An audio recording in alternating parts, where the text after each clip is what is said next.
Hello everybody and welcome to day 33 of climate change. Last time we were together, we took a look at some policy options that we have for how we can deal with the climate crisis.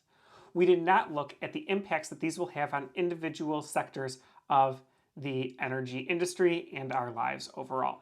So what we're going to do today is we're going to take a look at some simulations that you are going to create and you're going to write them up in a little lab report for us. So come on along, let's learn about how to do it. Our quote for today comes from Marie Copeny, also known as the Little Miss Flint, who says, "Cases of environmental racism are on the rise and disproportionately affect communities of people of color and indigenous communities." By the end of today, you will be able to simulate the effects of the different policy options on climate. Things coming up are you do have your 7th journal club of the class, 2 class periods from now.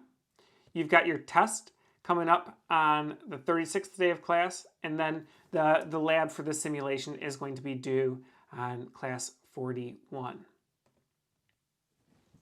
So for this activity, you're going to go to your Google Classroom page and there will be a handout for you to follow along as you work on this lab.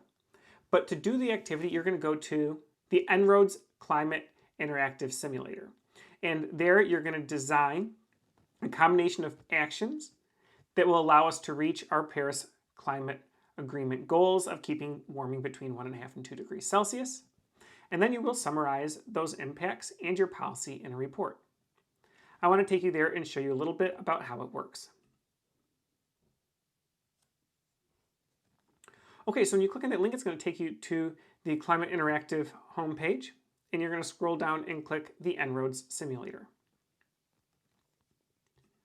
When you get there, you're going to see a screen that looks like this, which has a couple of graphs, an overall impact, and then at the bottom there's going to be a bunch of sliders. Really take a look at what these graphs show. We're looking at amount of energy over time and amount of CO2 released per year over time. And so our goal, of course, is going to be to get these down, right? These to decrease to the point where this is between 1.5 and 2 degrees Celsius. And we can do that by doing things like increasing the use of renewables and decreasing the use of coal.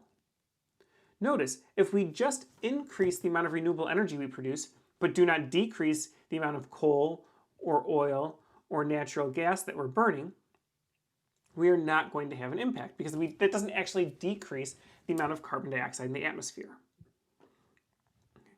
So you're going to go through and click on all of these different things and change them around in a way that gets us to our goal of 1.5 to 2 degrees. That alone is not a policy. How do we actually decrease that use of coal? How do we increase the use of renewables?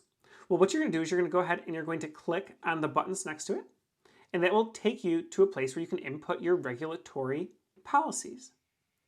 So what you can do here is you can include a subsidy or a tax, depending on if you want to incentivize or disincentivize something.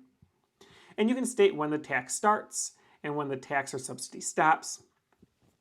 And if you're expecting that there's going to be cost reductions based on research and development. I recognize at this point you probably do not know what a fair tax or subsidy for nuclear power or coal is. So that might require a little bit of external research on your part. And so you can go ahead and you can change all of these things. And if you notice that if you change when you're starting this, or you make any of these changes inside of this window, this is where you're going to have the big impacts. So make sure you look in there and make sure that you actually put numbers in here that are reasonable based on outside research. Last thing, if you want to look at your data in a different way, you can change what your graphs are. So if you click at graphs at the top, you can actually change to CO2 emissions by source. You can change to all sorts of different kinds of figures. Oops, there we got the same figure going on twice here. All right. So I think that should give you enough information in order for you to do the activity. And that's it. You're going to be doing this in small groups, and each group needs to turn in one copy with everybody's name in it. If you do that activity well, it's going to be a fairly big task ahead of you, so I do not want to take up any more of your time with this video. So go ahead and get to work on that, and I look forward to seeing what you're all able to produce. See you all next time, everybody. Bye-bye.